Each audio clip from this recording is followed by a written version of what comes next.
and also in Barcelona, Spain. So please join me in welcoming Ambassador Press.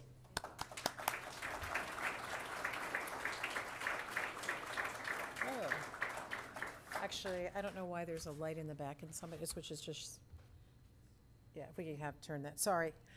Good afternoon. And it's such a pleasure. I'm going to do this in English, right? Everybody here is? Yes, we're all Americans. This is great. I do so much in Spanish now that I sometimes have to think about it. But can I get somebody to change that light, because it's literally just the one that's right there? Turn it around. Okay. Is this because we're streaming? Okay. What we're trying to do is make sure that we reach as large an audience as possible, because in fact, we have only limited space here. And we had a number of people who wanted to participate today and could not, because we just don't have space in this particular place. So thank you so much for coming and welcome today. It's great to see you. We did this a year ago. I don't know if any of you were with us 1 year ago. I had just recently arrived. I arrived in October of 2016. So it's really a great opportunity for me to be here for the second time that we've been doing this. This is really an event that I think highlights how close our U.S.-Chile ties are. And in the year that I've worked here since I last met with you, I would say that our ties continue to be very, very strong. I mean, we obviously care very much about shared prosperity, and U.S. companies are investing in all sectors here. So we really have continued to see a lot of interest in U.S. companies coming into Chile, looking to this country as being a good place for investment. There are billions of dollars, by the way, on this, and in fact, some of the most recent ones have been multi-billion dollars. The second thing, of course, as I talked about last year, we're here to have our coordination and collaboration and cooperation improve, grow, and to create new alliances. So we continue to work with civil society. We continue to work on issues like joint security exercises, disaster assistance, LGBT rights. We have a number of things that we do. That's a really important part of it. The response to the fires last year, to the incendios, was huge, and we did actually spend, we gave the Chilean government about $1 million in equipment to help support CONAF and ONEMI, but also provided quite a bit of technical expertise from experts from the United States. As the first female ambassador, and I think I mentioned this last year, I'm still the first and one and only female ambassador. I also work on women's issues. We work on gender equality issues. Again, I think the kinds of issues that we have in the U.S. also at times are the same in Chile, so we are able to work on those together. And of course, we want to make sure that we continue to have strong friendships and partnerships with Chile. And this touches on our exchanges and our educational programs. We are expanding the number of English language programs we have in Chile. We have something called English Access, which is open to high school students from vulnerable populations, primarily outside of Santiago. And we had 14, and now we are up to 16 and hoping to increase that number. But we also do a lot of exchanges with the U.S. And a new emphasis for us is on science, technology, and innovation. Next week, we will roll out the first U.S.-Chile Science, Technology, Innovation Council, and this will actually be the first council anywhere in the world. And so we will bring practitioners of science and the users of science together and see if that we can come up with some ideas, common ideas that we can share with the government as they go forward on science, technology, and innovation. There will be a new science and technology ministry at some point in the future, but also the government is very much interested in innovation as well. We also want to have more students here. The number of U.S. students studying in Chile continues to increase every year, and we continue to have a large number of Chileans who go to the U.S. So for us, these kinds of exchanges really help to strengthen the ties that we have between both countries. On science, just one other point, and I may have mentioned this last year, but just to remember, Chile has 40% of the world's observatories, astronomical observatories. That will go up to 70% by 2025. And much of that is funded by the U.S., primarily through the National Science Foundation. So we think this is another great way to work very closely. We also work with Chile on other kinds of science issues, oceanography, seismology, robotics, and clean energy. That's all wonderful, but obviously the most important thing we do is to take care of American citizens here, those who live here as well as those who travel. I mentioned last year we have about 50,000 Americans that live in Chile. I think it's the secret's out, so this is a wonderful place to live. You all got in early, and more people are coming all the time. We also have had a record number of Chilean of U.S. citizens visit Chile. That number has been increasing ever since we had the visa waiver program come into existence, but new records every year. And the number of Chilean visits to the U.S. is also rising exponentially. So that means that Matt McAllister, who is the head of the American Citizen Services here, and his team are working very hard to replace passports, to register citizens, new babies, take care of victims of crime, visit Americans in prison, although we don't have anyone in prison, and I hope we don't anytime soon. So you have some work to do too. Please keep it that way. We are here to help. And I don't know, Matthew, if you are going to introduce your team later. Okay, so he'll introduce the team just so you have a sense of who everyone is. Now, we can't give you a get-out-of-jail-free card if you do get into jail, so I hope you don't, because you are subject to the laws here in Chile. But we are really going to talk about some other things today that I hope you will find useful. One of them will be responses to natural disasters. This is a country that I mentioned when I came last year, if you were here. This is a country that, because it's such a great natural laboratory, also has lots of issues, from earthquakes to tsunamis, to the fires that we had last year, to volcanic eruptions. So there are a lot of different things that happens. It's very tragic, but every year we have American citizens who lose their lives because of the incredibly beautiful but exotic and wild terrain. We had just a couple this year who want to go visit Torres del Paine, which is beautiful, but again, sometimes maybe do something that's a little bit tough. So they're going to talk a little bit about that. They're going to talk a little bit about disaster preparedness. It's something that we in the embassy take very seriously, by the way. We have just implemented a new system internal to the embassy that will allow us to be in contact with each other if there were to be a massive earthquake that happens in Santiago. And I don't know if you remember, but last April, the end of April, we had about a week of very bad seismic activity, lots of 6 point and above tremors. I had the temblores, I would call them, that they were earthquakes, but here I guess they're called temblores. So it really was a wake-up call for us because we had to get in touch with people. In fact, I had to close the embassy because the shocks were so big that we broke pipes and we flooded some of the floors on the embassy, so we had to actually close, which it was unfortunate. And then the other thing I would say is that we have new governments in place. So a year ago, President Trump was just in office for 3 months, but we also now have President Piñera, who's been in office for just about 10 days. I was lucky enough to be at his inauguration, and our head of delegation was the Secretary of Health and Human Services, Secretary Azar, and we had terrific meetings with the new government, and I've had terrific meetings with the ministers that I've met with so far, and I've had the pleasure to probably meet with 10 or 12 of them. So I really believe that our relationship with Chile is going to continue to be strong. It's going to be fruitful. We are continue to look for ways that we can collaborate together. And so I'm happy to talk a little bit about that after after this, if there are any questions. And then finally, I am told I have to make a big pitch to you about voting. So I think Matthew will also talk a little bit about the voting process this year.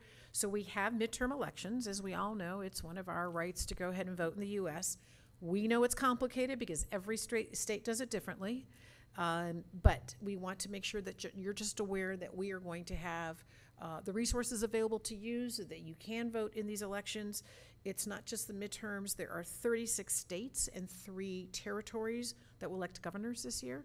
So it's going to be quite a big deal. So we will make sure that we are available to you, and Matthew and his team will talk a little bit about that as well. And then finally, Matthew and his team will also talk to you, I think, about some of the things that I think really affect your daily lives here. It's sometimes hard to get driver's licenses. It's sometimes hard to get the documentation you need. And I know from having traveled around the country and meeting with various groups of American citizens that there's sometimes confusion. So Matthew and his team is going to talk about what they can and cannot do. And I really encourage your questions about these because Chile is a terrific rule-abiding, law enforcement abiding country. But because of that, there's a lot of rules and regulations. And there's some things that we're able to do and some things that we can't, but I think it's best for us just to be clear about all of this. So now let me just take a few questions. If anybody has anything they'd like to ask me, I did this last year, and I think I took 4 or 5. I'm happy to do the same thing this year. Anyone at all?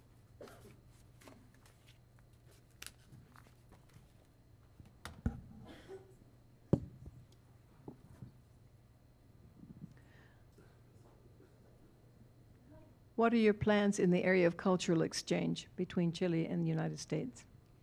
So we continue to have a robust cultural exchange program, and we run the gamut from arts to sport.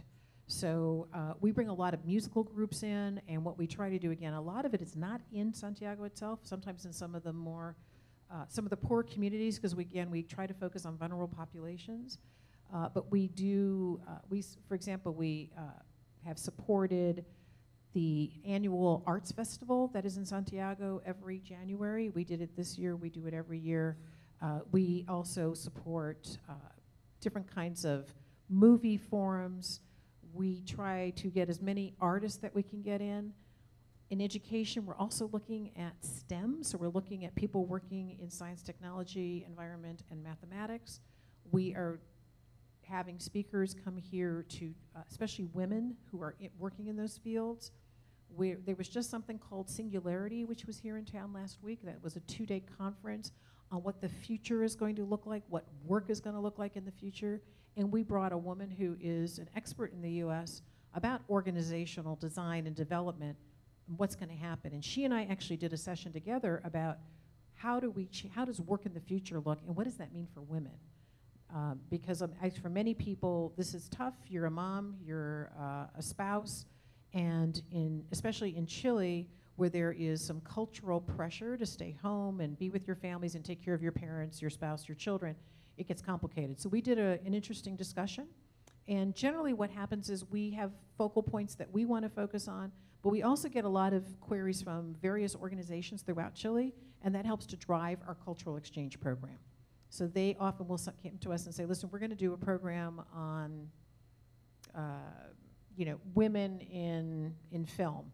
What can you we'd like to bring somebody in to do that. And so often a lot of our exchanges are driven by specific requirements and needs that Chile has.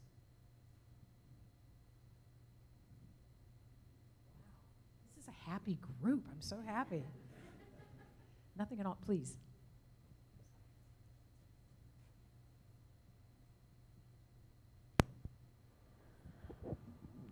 I'm a bit shy about this question, but what about the 4th of July celebration? So the 4th of July celebration, last year for the first time in a very long time, we invited American citizens to the actual 4th of July.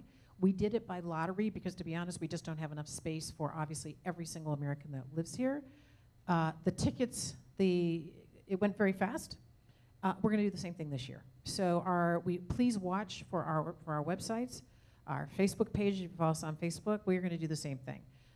There had been some traditional history here of doing an event the day after. Actually, I didn't like that. So we actually invited people. I actually met some Americans that were living here for years that, it was terrific because they taught me a lot about Chile, made some new friends. So it was really important for me as well. So it was a great opportunity. So we'll do the same again this year. But it is a lottery system just because we obviously can't invite 50,000 people. So we limit it, and I just hope that you do, if you are interested. By the way, it's limited to adults. That's one of the things we weren't so clear last year, and some people brought their children. It's on the embassy grounds, so it's going to be here outside. We get great sponsorship from American companies. All the American food providers, from Dunkin' Donuts to Starbucks to McDonald's to Leader, are here. And so there's lots of great food, and we have music, and it's a real fun festival. And that's what we did last year. We really focused on trying to make an American street festival kind of atmosphere, and it was a lot of fun. And so please, we'd love to have you here. So please make sure that you keep an eye out for that. The date is June 28th. Which is a Thursday, so we've already got our date selected. Sure.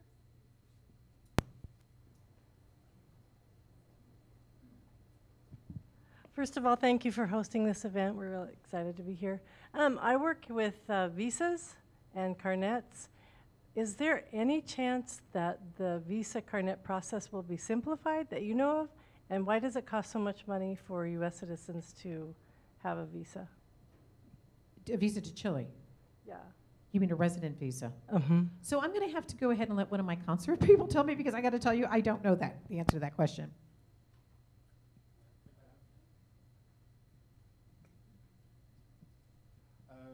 If you want, so if you'd like, we can take your email address, and then we'll send all that information to you after, as soon as the time is done.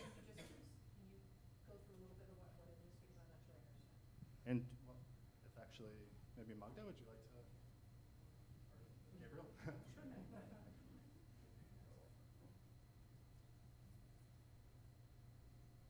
So your question is about how long does it take, and No, I know how long it takes. It takes days. Specifically, the question is, why is it so expensive? For example, my visa costs $450 to be here, but we have Colombian missionaries or from Uruguay, might be 60,000 pesos. because in most cases visa fees are determined by reciprocity. Okay. Reciprocity.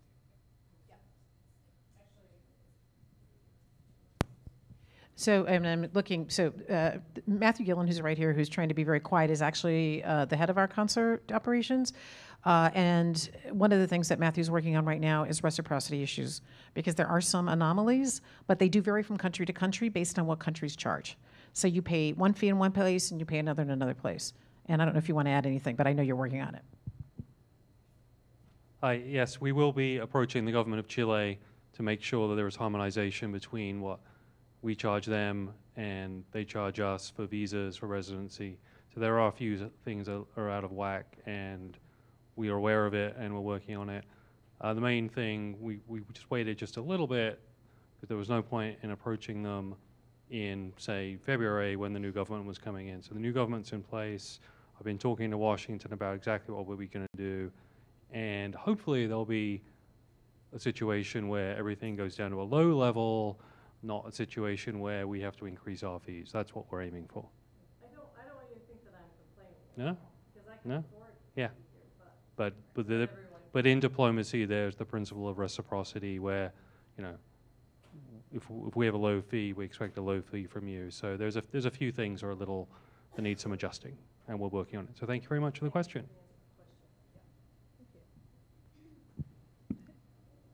Anyone else? I'm going to take one more, or I can leave.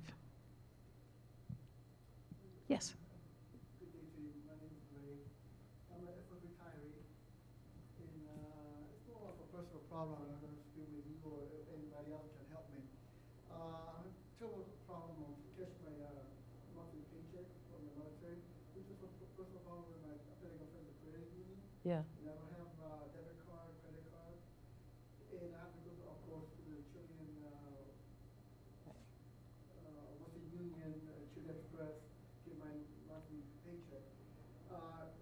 When everything used to be under the Department of Defense, there was no problem coming in here and catching my check out of a personal check with a federal credit union. But if it's changed over to the State Department, impossible for me to do that. Is there any way possible? I'm just looking over here at the office, Right. finance office. So the 10 steps is to get my paycheck and leave and depart just once a month. Any possibility? So I don't know what was done here before, but what we have now is a branch of the Banco de Chile. So many years ago, we used to be able to do this with our own cashiers, and the U.S. government cashiers would provide all the cashiering services for embassies. We don't do that any longer. Unfortunately, you know, as budgets have shrunk, one of the things they've done is taken that function away from the embassies. So in this case, we get the same treatment if you were to go to Banco de Chile branch anywhere in the country. But we will make sure that maybe you talk to one of our consular team afterwards to see if there's anything, if they have any ideas about how we might go ahead and help you with this. Yeah. No, thank you so much. So let me just give leave, because I know they have a presentation, and they'll be available to take all sorts of questions. Thank you so much for coming. It's really important for us to connect with the American community here. You're very important to us. We want to know about you. I'm so glad that you all are registered because you wouldn't have found out about this if you weren't. That's a huge first step. Again, if we ever have a super bad emergency here, you know we have a responsibility for you as well as for ourselves. You can always know that if we ever know anything that would be of interest to you, be it some kind of, and I've heard some complaints about this, demonstrations I guess you get, anything that we know about, we share with the community. Now, for people living outside of Santiago, they said, I'm tired of getting those emails. I don't care about the demonstration in Santiago, but we have an obligation and we want to make sure that you have the same information we have every single day. So I know it might be a lot sometimes. What we're trying to do is just make sure that the treatment that you get, the knowledge that we have, we share with you 100% like we would share internally. And as I said, I'm always reminded about the potential for catastrophes. So please, you know, if you have any questions about that, and we'll talk a little bit about what we do, we just want to make sure we keep everybody safe, and that means obviously staying in touch and being connected. So thank you very much. I hope it's a very enjoyable afternoon for you and that we have a lot of good interchange. Thank you so much.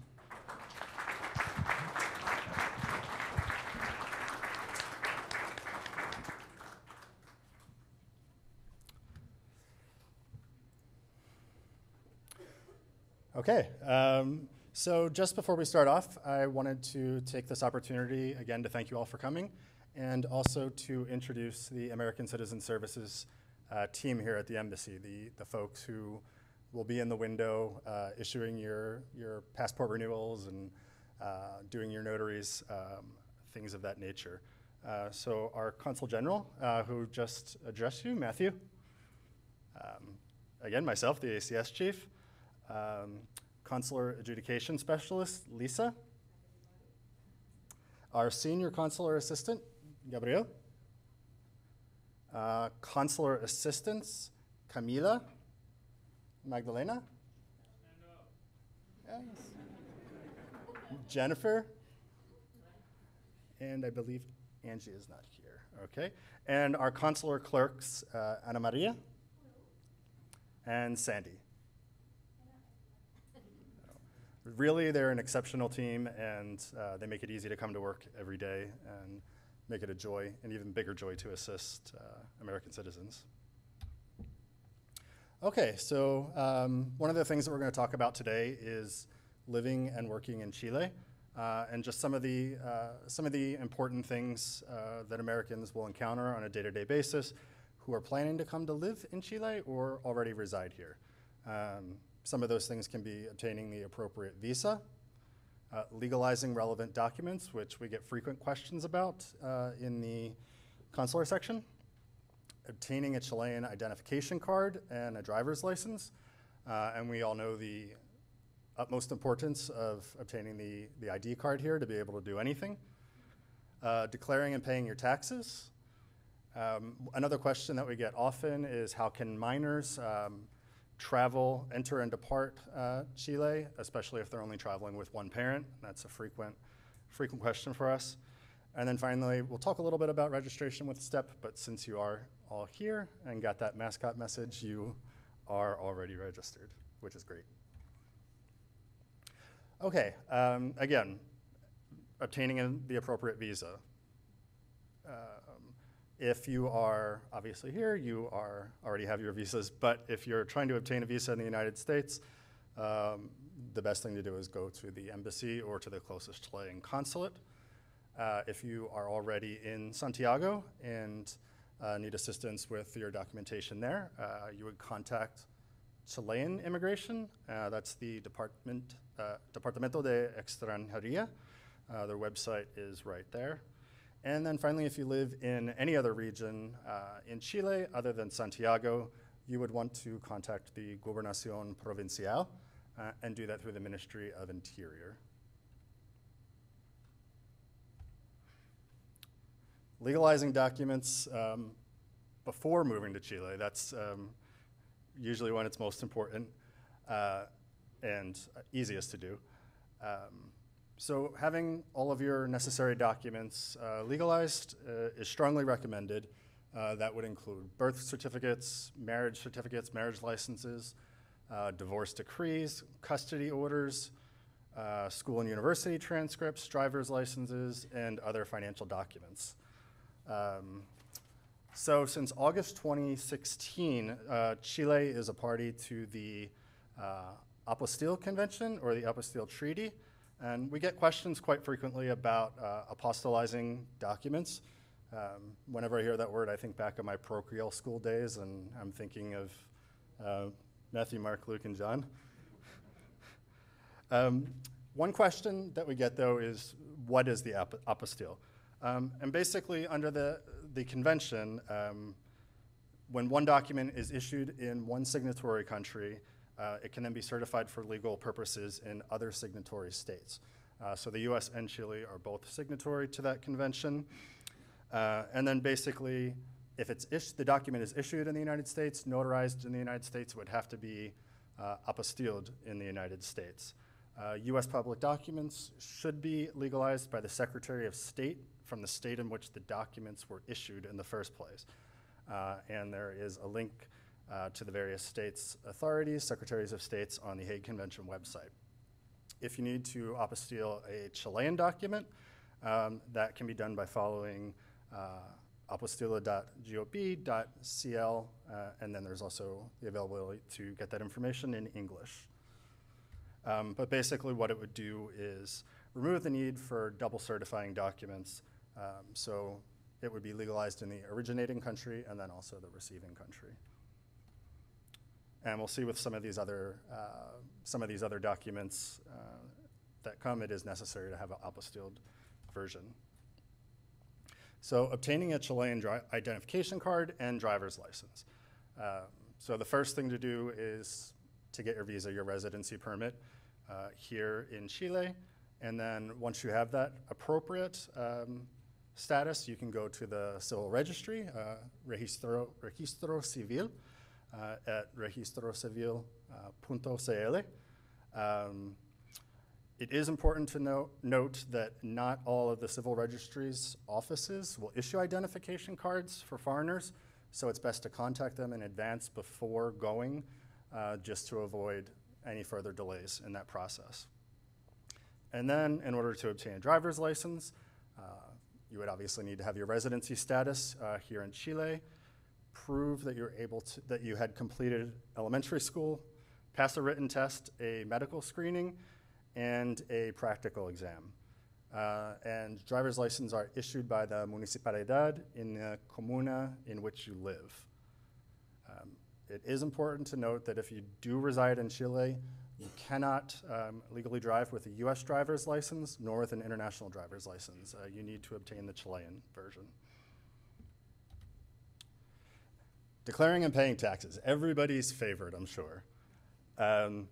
So if you, as a US citizen, basically the rules for paying taxes apply the same whether you are in the United States or whether you're abroad. Your worldwide income is subject to US income tax no matter where you reside, so that certainly applies here in Chile.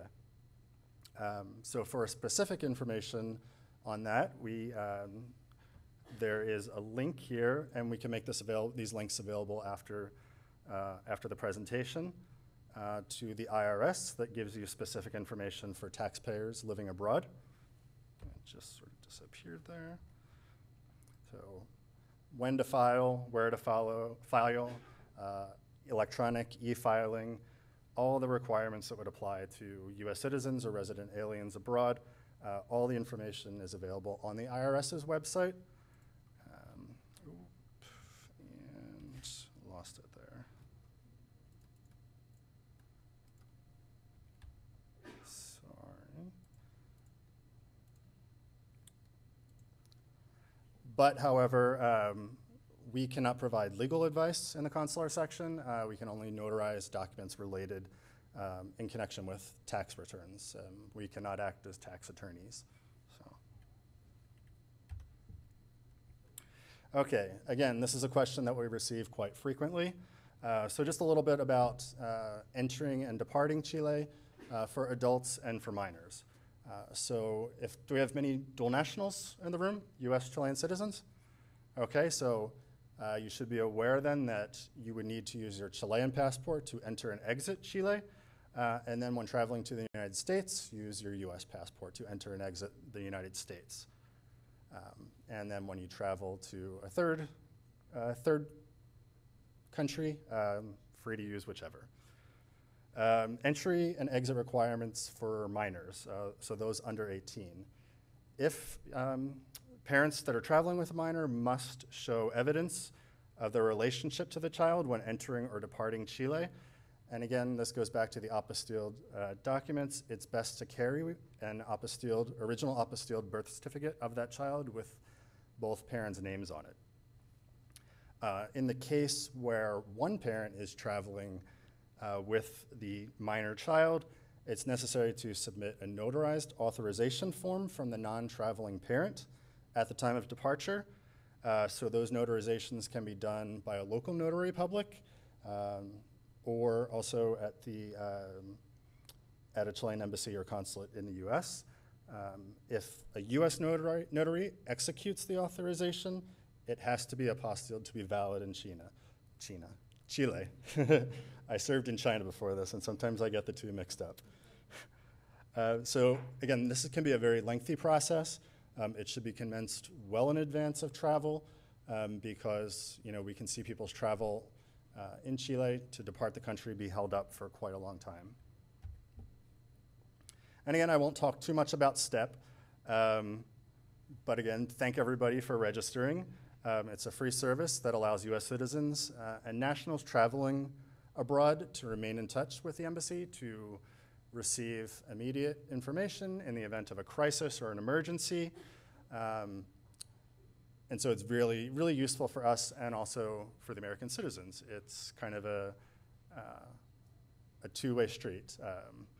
The number of registrants that we currently have in Chile is just over 13,000, but we are, of course, aware that many more US citizens are living here, so unfortunately that means many have not registered with STEP, and again, that just makes it difficult to impossible for us to reach out with necessary information in the event of an emergency. So moving on, speaking of emergencies, as the ambassador mentioned, embassies and consulates abroad, and we are no exception here in Chile, have no greater responsibility than the protection of US citizens overseas. It's really the primary responsibility and our mission here. So just to speak a little bit about what our role would be in a crisis. Everybody is aware of the common crises that exist here in Chile: earthquakes, tsunamis, volcanoes, floods, forest fires, occasionally civil unrest. Our main function in the American Citizen Services section, with my colleagues that I introduced, would be to gather information about the crisis, to disseminate that information, which we do through mascot messages, to locate and account for American citizens that are affected by any of these crises. We also work with local authorities, our counterparts in the Chilean government, to assist us in finding missing American citizens. We communicate with family members. I'll address some of the hurdles that we face in communicating with family members in just a bit. We also produce emergency passports and travel letters for those who need to travel and have lost their passport or had it stolen. Issue consular reports of death abroad, unfortunately, and also would provide evacuation assistance to US citizens in the event of a major disaster. So just a bit about some of the limitations of consular assistance. The ambassador mentioned that we cannot get you a get out of jail free card, that local laws apply to all American citizens who are in country.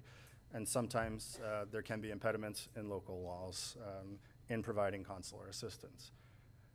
Country conditions, resources, and distances. Chile is a very unique country in terms of its geography, the distance from north to south, and just some of the very rugged terrain. So it can make it very difficult to for us to provide immediate direct assistance. But as I mentioned, we work with our local counterparts in the Chilean government, and they've been incredibly helpful in some recent cases of American citizens who have gone missing in the southern part of the country. I mentioned one of the hurdles that we have when communicating with family members.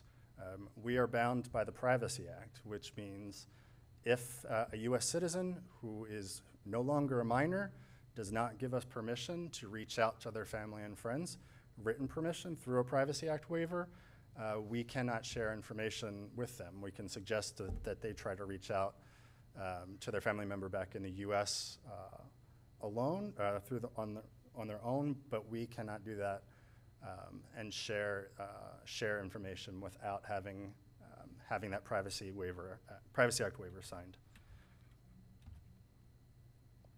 And finally, I believe we have some wardens here today. Thank you very much for your services, wardens. The warden system exists in other countries as well, and it really just provides us a way in which we can reach out to US citizens in the event of a major emergency or disaster and push information out that might be of interest to private citizens in the private US community.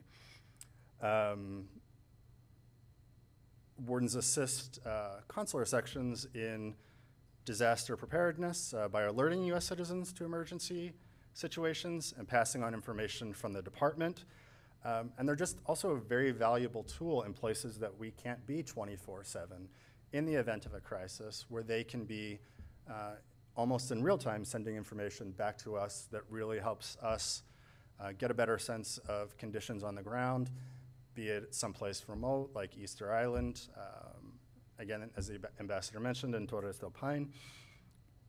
And we're very lucky to have a very active group of wardens, 50 in total, some of whom have served for more than 10 years. Here are some very good online resources for dealing with disaster preparedness. Under the US Citizen Services tab on our website, the embassy's website, there is a section on disaster preparedness.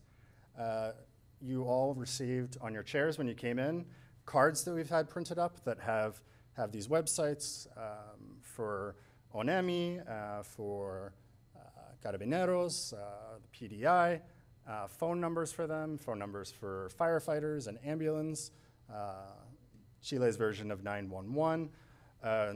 So we hope that you will carry them around with you and have access, that you won't need to use them, but that you will have access if and when the time comes.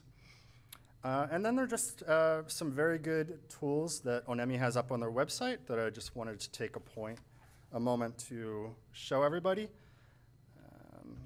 And they're available in English.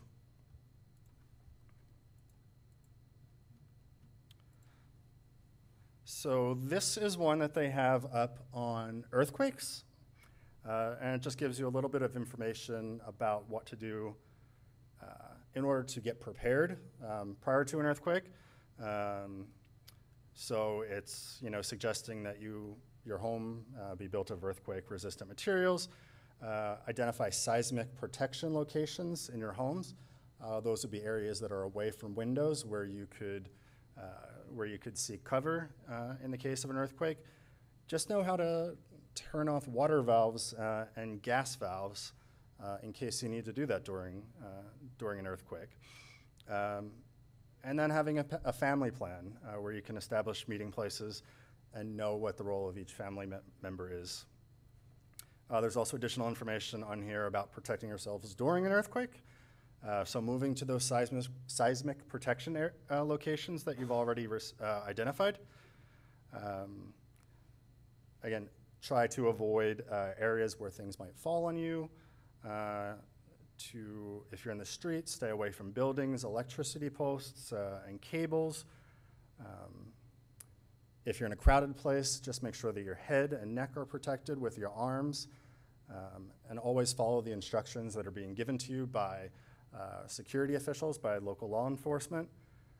If you're driving in the middle of an earthquake, reduce your speed, stop, pull into a safe place, and then just some actions to take after an earthquake. So these are good tools that ONEMI has available on their website. It's not just for earthquakes. They exist also for mudslides, fires, floods, wildfires, tsunamis, volcanic eruptions. And again, the links to get to this site are available on the cards that we've handed out.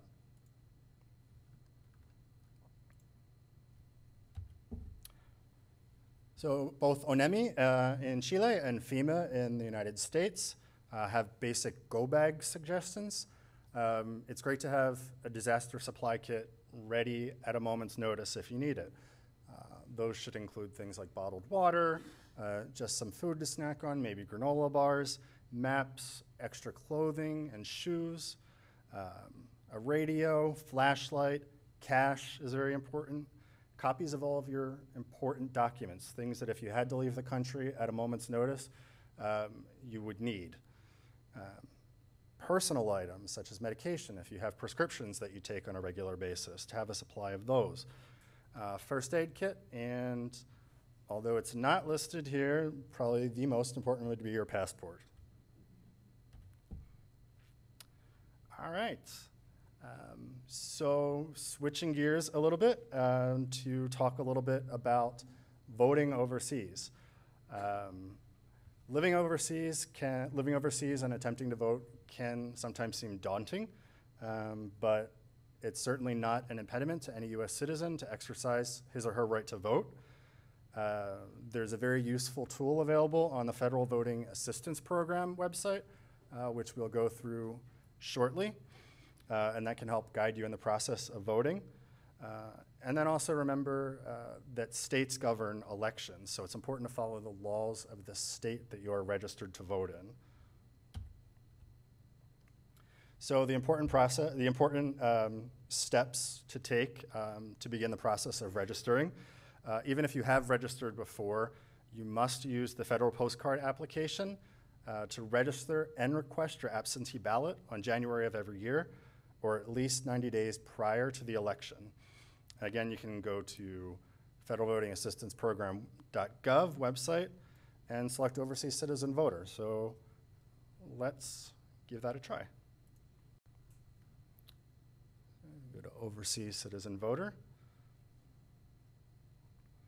And immediately a map of the United States will come up that will ask you to click on the link on the state where you're registered to vote. So I'm from Pennsylvania. We can see what it's like in Pennsylvania. Again, it gives you information on who can vote absentee, that you're a U.S. citizen, at least 18 years old, and they are absent from your voting residence.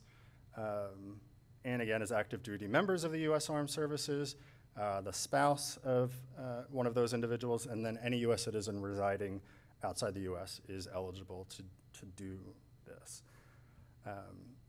For Pennsylvania specifically, it gives some of the dates that you would have to follow, and these are available for each state.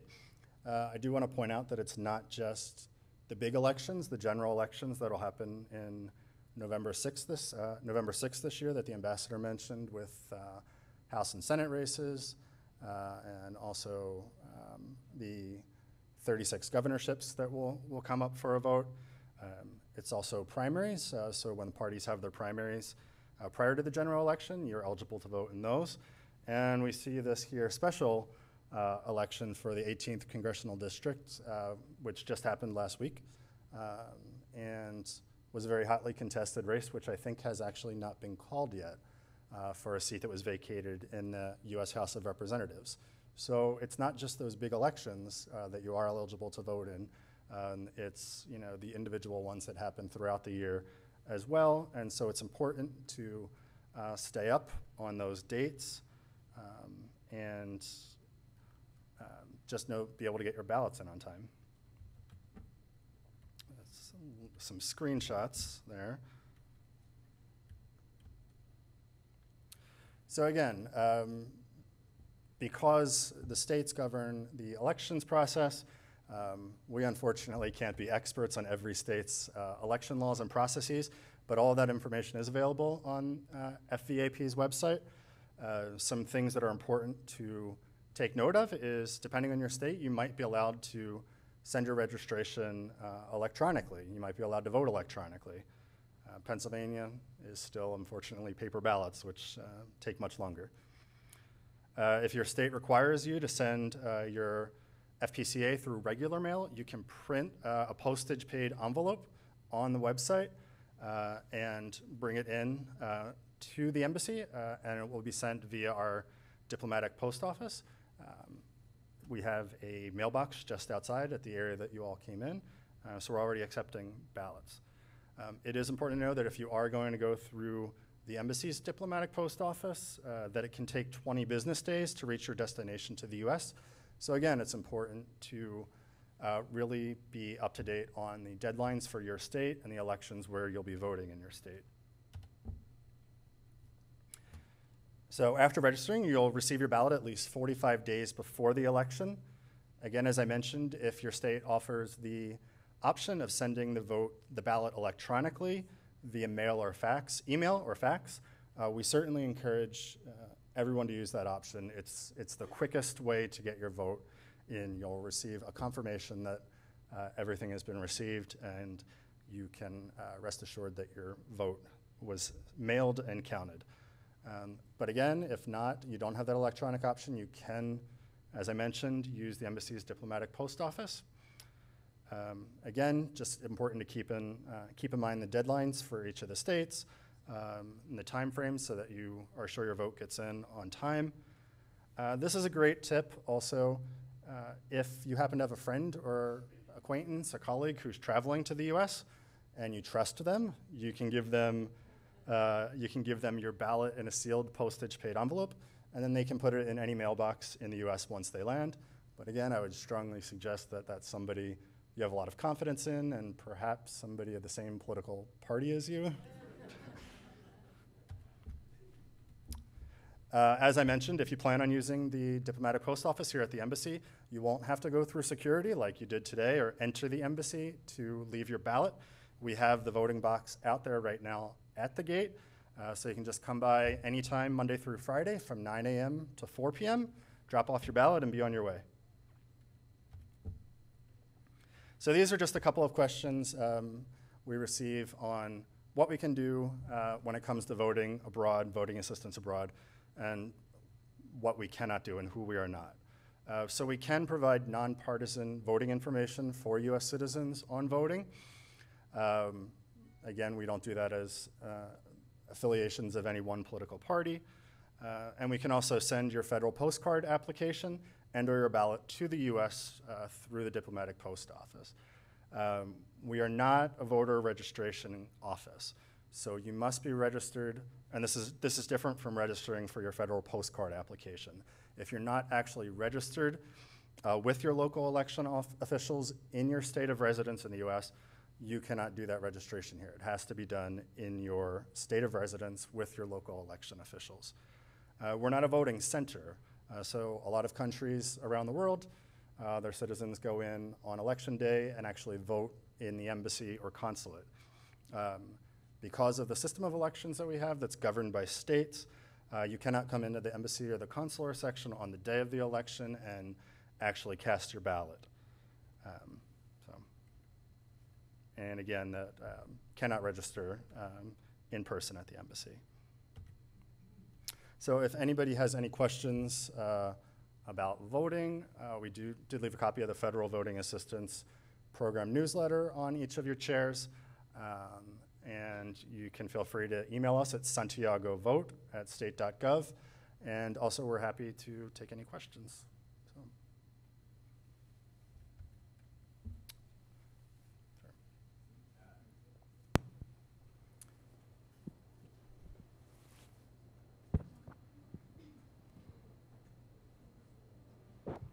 Yeah, my name is Jim Thurston, and my question is it possible to use the mail bag, which you've just talked about, to send in our income tax returns? You've talked about, the voters, but what about income tax? Don't believe so.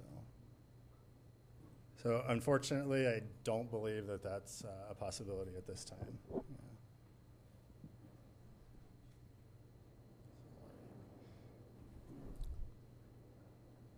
Hi, my name is Chelsea, and I have two questions. Sure. The first one was getting your driver's license in Chile. This proving your studies for the license, is that going back to the apostille of your degree or something? Like you have to prove 8th grade level education.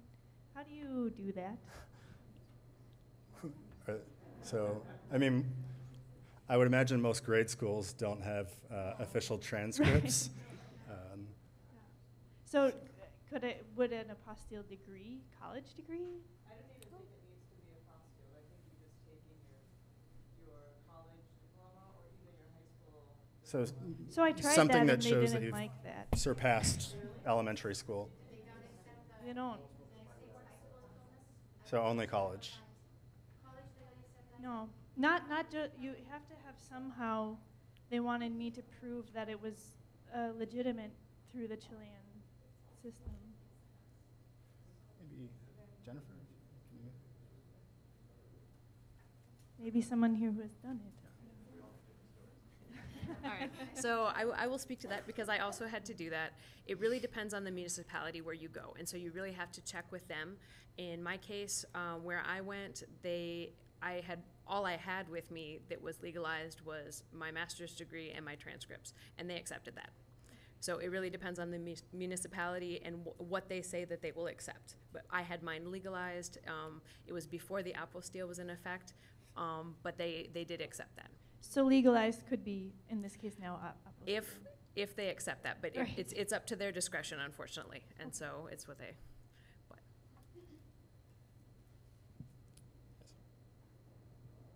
Okay, so I went through this recently too, and I've gone to 3 different municipalities, 3 different regions in the country, and each one has told me that with Chile and the United States, including with this whole apostille thing,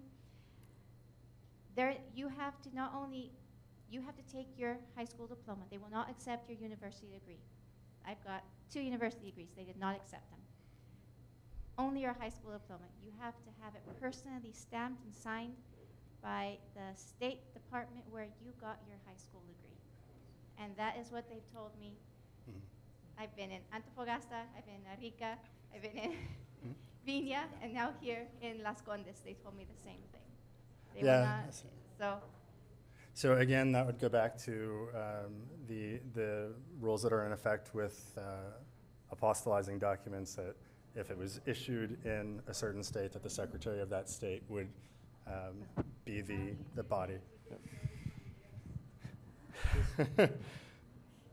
That's a good question, and one that I'm sorry I don't think I will have an answer for you today.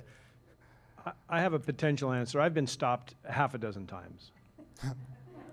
Okay? I live in Calera de Tango, and I've only gotten 1 ticket. The only time I got a ticket is when I showed them my residency card from Chile, and they said, and then showed them my California driver's license. And they threw the California driver's license back in my face and said, this doesn't work here. So when I went to the judge, he explained everything. It didn't matter. I just speak to them in English and show them my U.S. driver's license. And 95% of the time, they're going to say, sorry. And then when they're speaking Spanish, you understand everything they're saying. It's very difficult not to respond to them, but you just say, I'm sorry, I don't speak Spanish. And it works. Sorry. So just to point out, that would not be the official guidance that we would offer. But thank you for sharing that, sir. Hello, I had 2 questions. First, can you apostille a document without traveling to United States? They believe they need to be. Okay. Excuse me? Mail the document to the U.S., have it apostillized there, and then it would be returned. Well, as I understand, to apostille, first you have to notarize them in the USA.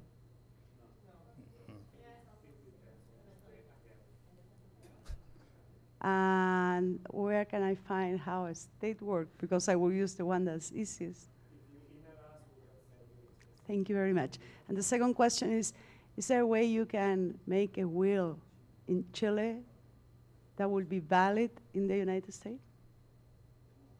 Is there somebody in the embassy repeat who that? can guide me about making a will? So we have. The reason, as I understand, the IRA account might be a problem if you die and your family is in another country. So we have a list of attorneys that we provide, but in no case can the consular section act as legal advisors or help in the drafting of documents.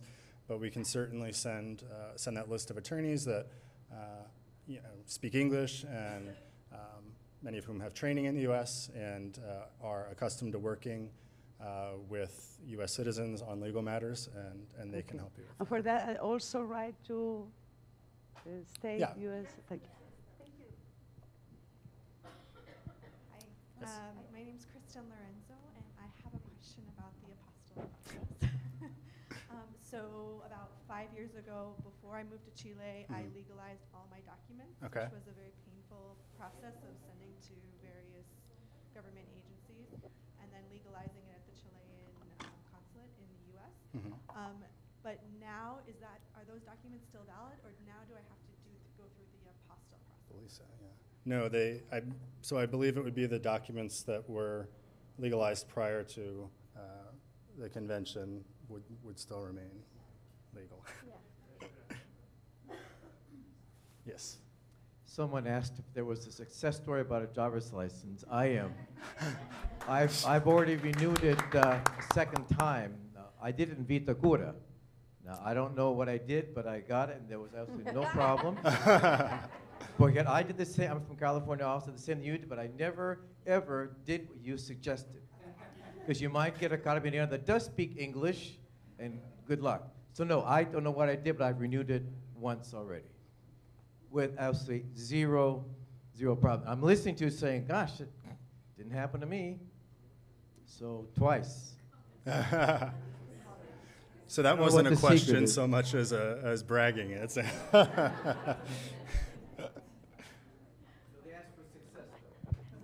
No, thank you. I don't know if you're allowed to go. Sorry, my name is Chad Hall, and I actually live in Vitacura, and I think that our employer is also in Vitacura, and they recommend using the employer's address if you don't live in Vitacura because it's so much easier. But I don't know if you need to go have your registro civil thing saying that you actually live in that comuna to be able to use their services. But one other plug, especially for crowdsourcing for this kind of information, is the Discover Chile Facebook group, where there are thousands of comments about tips that you can use in particular comunas to actually get your driver's license.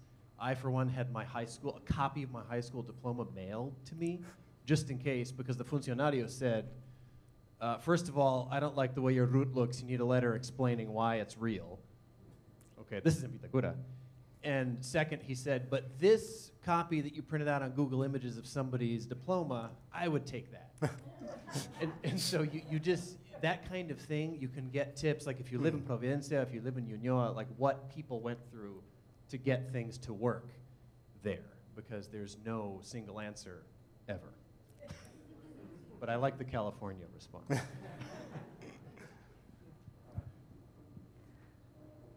Hola. Voy a hablar en español. Okay. I'm from Easter Island, and about the driver license, I used to live in Texas. I'm sorry, I said I was going to speak in Spanish. I'm sorry. Sobre la licencia, tuve muchos años en Texas. Cuando volví a Chile, yo soy de Isla de Pascua, entonces no tenía mi licencia chilena. Entonces, lo que yo sí aprendí de un carabinero que en el centro me detuvo, que yo mostré mi licencia de Texas. Y él me preguntó hace cuánto tiempo yo estaba acá. Yo dije 4 meses. Entonces, por ley en Chile, 3 meses ustedes pueden decir que ustedes llevan acá. Y eso ayuda en caso de emergencia. Y después de 3 meses es obligación sacar la licencia. Pero con 3 meses ellos permiten. Y eso es algo que yo lo aprendí y él me dijo que se podía hacer porque él admiraba a los policías de Texas. So he gave me that tip. So it may help somebody. Yes. Hi, my name is Lizan. Thank you for this initiative. I think the embassy does a great job with community outreach, and that's very appreciated. My question is about visas for U.S. citizens in Chile. I direct a study abroad program, so one of my roles as director of the program is to assist our students in obtaining student visas because they come here for 5 to 6 months. As you may know, there are actually 2 ways to get a visa valid for 5 months. You can get it at a consulate in the United States, or you can enter Chile as a tourist and then request the student visa via mail, right, through the Extranjería website. My question is whether the U.S. Embassy has an official stance on the second way of doing that. And the reason I ask is that we know it works. We have students who do it, who enter as tourists and then switch their status to student visa. However, those same students often have trouble boarding their flights to Chile because the airlines, when they check in, want to see a return flight within 90 days. And so I assume the airlines are getting their information from some official U.S. government source, and I'm just wondering whether the U.S. government has an official stance on that second mechanism for obtaining a visa. I'll take that one. So any information the airlines are getting would be from Chile, not from the United States. But in our experience, both methods work perfectly fine. You know, if you want to take care of it beforehand, get it through the consulate, that's great. But also many American students come to Chile without a visa, no problem, and they go to Extranjería. I have heard, and I've seen it, Extranjería is much busier these days than they used to be 3 or 4 years ago. So that's something to factor in. I have talked to student abroad groups, and they've been asking if we can help with Extranjería, get them to the front of the line. They're only here for 3 or 4 months. Can we help it sort out? Can't. So that's another thing to bear in mind. You know, you might be wasting a day or so in the line at Extranjería trying to get that done. So if you just want to get everything taken care of through the concert, that might be the best way to do it. But either way, it's completely great. And we love seeing American students in Chile, and we love seeing Chilean students in the States. So keep it up.